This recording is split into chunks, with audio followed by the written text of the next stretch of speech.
Güclü külək əsəcək, yağış yağacaq. Sabahın havası açıqlandı. Martın 16-sında Bakıda və Abşeron yarımadasında hava şəraitinin dəyişkən buludlu olacağı, arabir tutulacağı gözlənilir. Gecə və səhər bəzi yerlərdə yağış yağacağı ehtimalı var. Bu barədə reporta Milli Hidrometeorologiya Xidmətindən məlumat verilib.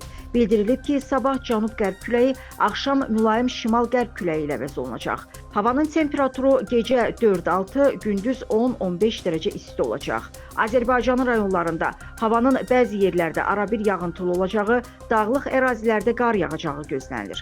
Ayrı-ayrı yerlərdə qısa müddətli intensivləşəcəyi, şimşək çaxacağı, dolu düşəcəyi ehtimalı var. Duman olacaq, qərb küləyi bəzi yerlərdə arabir güclənəcək. Havanın temperaturu gecə 2-7, gündüz 10-15 dərəcə isti, dağlarda gecə 2-7 dərəcə şaxta, gündüz 0-5 dərəcə isti olacaq.